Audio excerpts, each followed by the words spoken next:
सुल्तानपुर की चांदा कोतवाली क्षेत्र किंदीपुर गांव में दलित महेश के साथ हुए कांड की चर्चा इस वक्त पूरे यूपी में हो रही है।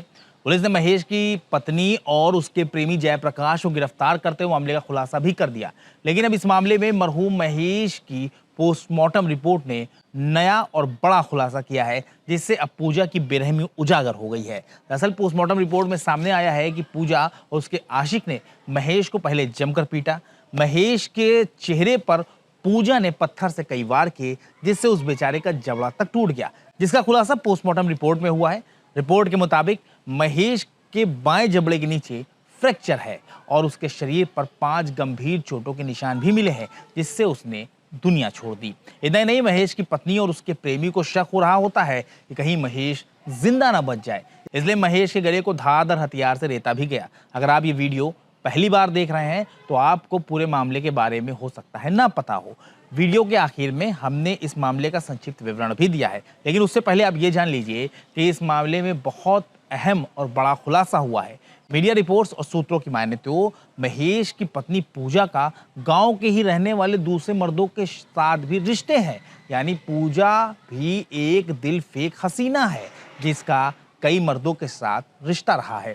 लेकिन पुलिस का ध्यान फिलहाल सिर्फ मुख्य आरोपी पर ही केंद्रित है। इतना ही नहीं, पुलिस जांच में यह भी सामने आया कि बुधवार रात 9:30 बजे से 10 बजे के बीच पूजा अपने प्रेमी डंगर के घर पर थी, यानी कि जिस रात महेश को जान से मारा गया उस रात पूजा अपने प्रेमी के साथ ही थी। मुमकिन है ये दोनों क्या कर रहे होंगे, इसके बारे में आप समझ चुके हैं। फिलहाल 12:05 से लेकर रात 1:30 बजे तक दोनों का लोकेशन मौका वारदात पर मिला, यानी कत्ल के वक्त और कुछ देर बाद तक ये दोनों वहां मौजूद थे। बात यह खत्म नहीं होती। सूत्रों की माने तो महेश ने अपनी पत्नी पूजा और उसके प्रेमी को करीब 6 महीने पहले रंगे हाथों पकड़ लिया था एक साथ, लेकिन उस वक्त महेश ने दोनों को डांट फटकार कर छोड़ दिया। बस यही उससे सबसे बड़ी गलती हो गई। ऐसा बताया जा रहा है कि वारदात से 3-4 दिन पहले भी महेश ने अपनी पत्नी पूजा को डंगर के साथ पकड़ा था। तब महेश ने डंगर से कहा था कि अगर तुम नहीं सुधरोगे तो मैं तुम पर केस कर दूंगा। बस इसी के बाद दोनों ने महेश के कत्ल की प्लानिंग कर डाली और उसे रास्ते से हटा दिया। बात गुजरी 3 सितंबर बुधवार की है, जब महेश घर से सामान लेने निकले। महेश को जयप्रकाश उर्फ डंगर अपने साथ ले गया और जमकर शराब पिलाई। शराब का नशा जब हद से गुजर गया तो महेश एक पेड़ के नीचे गिरकर बेहोश हो गए, जिसके बाद जयप्रकाश ने महेश की पत्नी पूजा को फोन कर अपने पास बुलाया।